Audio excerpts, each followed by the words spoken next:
लोकांचा एवढा प्रतिसाद आहे की फुलाचा वर्षाव। नमस्कार, मी मोना यनपूर आणि आपण पाहत आहे सिविक मिरर। आज आपण प्रभाग क्रमांक 40 मध्ये आहोत आणि आपल्यासोबत इथे सगळ्या भाजपच्या उमेदवार आहेत ज्या या प्रभागातून उभ्या आहेत। आपण त्यांच्याशी संवाद साधणार आहोत। काय सांगाल, प्रचार सुरू आहे, मोठा प्रतिसाद पाहायला मिळतो। नमस्ते, आम्ही भारतीय जनता पक्ष आणि आरपीआयचे आम्ही 4 उमेदवार आहोत। आम्ही ज्या ज्या भागामध्ये प्रचारासाठी जातो तर त्या भागामध्ये आम्हाला चांगला प्रतिसाद मिळत आहे की लोकांचा एवढा उत्सव आहे लोकांना की लोकांनी आमची निवडणूक हातात घेतलेली। आम्ही फिरतोय फक्त आमची नावं सांगत, पण लोकांना एवढा उत्सव आहे की त्यांनी आमची निवडणूक ही त्यांनी हातात घेतलेली आणि आमचा विजय नक्की आहेच। लोकांचा एवढा प्रतिसाद आहे की फुलाचा वर्षाव, फटांगडे सगळे स्वागत एवढे छान प्रकारे करतात, याच्यावरून तर दिसून येते। आपण जेव्हा तुमच्या या सगळ्या प्रभागात फिरलो तेव्हा इथला मतदारांनी सुद्धा सांगितलं तुम्ही काय काय कामं केलेली आहेत। मात्र तुम्ही अशी कोणती कामं केलेली आहेत की ज्यामुळे तुम्हाला असा विश्वास वाटतो की आगामी काळामध्ये जेव्हा मतदान होणार आहे तेव्हा मतदार हे तुम्हालाच मतदान करतील?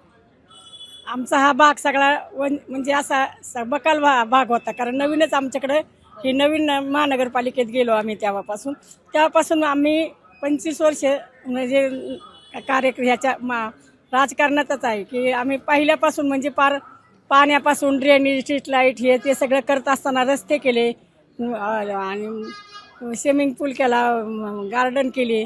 असं जे नागरिकांना आहे, शाळा बांधल्या 2 ठिकाणी महानगरपालिकेच्या आणि गार्डन पण केले। आणि बरं, आता जेव्हा निवडणूक होईल, जर उमेदवार म्हणून तुम्हाला जर संधी मिळाली तर तुम्ही काय सांगाल, त्या पहिल्या 100 दिवसांमध्ये कुठली अशी 3 कामं असतील महत्त्वाची जी तुम्हाला करायला आवडतील?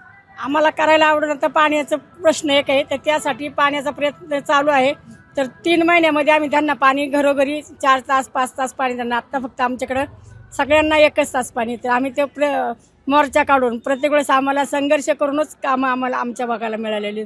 मोर्चा काढून आम्ही ते पाण्याचा प्रश्न सोडवलेला आहे। इथून पुढचा म्हणजे असं आमचं जे आता भौगोलिकदृष्ट्या जे कॉर्पोरेशनमध्ये गेलेली गावं आहेत ती सक्षम करण्यासाठी आणि शाश्वत विकास करण्यासाठी आम्हाला आता निवडून यायचं ना। आम्ही पुढचा शाश्वत विकास असा करणार आहे की मेट्रो असेल की बाबा पुण्यापर्यंत आली, मग ती आपली कोंडव्यापर्यंत आली पाहिजे, येवलीवाडीपर्यंत, असला आमचा मानस आहे।